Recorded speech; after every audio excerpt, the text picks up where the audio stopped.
Շոքին օրգանիզմը միանգամից չի հարմարվում, ջերմակարգավորման համակարգը խառնվում է, հետևապես օրերը տաքանում են, միաժամանակ բժիշկների ծանրաբեռնվածությունն է ավելանում։ Կարող է արտահայտվել ծխախոտներով, ճնշման տատանումներով, հետևաբար ուշադիր պետք է լինել սիրտանոթային, շնչառական, երիկամային, քրոնիկ հիվանդություններ ունեցողները, նաև հղիները, մեծահասակները և մանկահասակ երեխաները։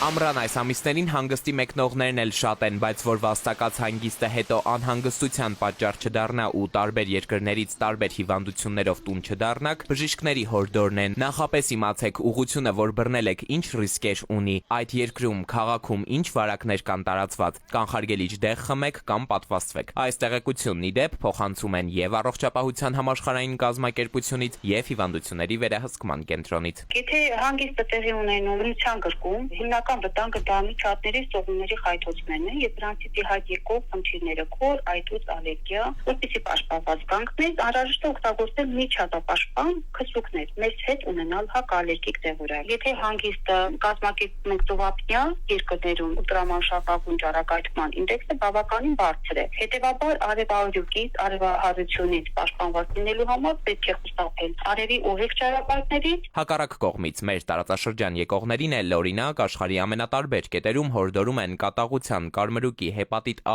B-ի դեմ պատվաստված գալ։ Հայաստանի հետ կապված հատուկ նկատառում էլ ունեն, նշում են, մեր երկրում տրանսպորտն այնքան էլ անվտանգ չէ։ Զգուշավորության կոչ է։ Էդուարդ Պողոսյան, ժամը լրատվական։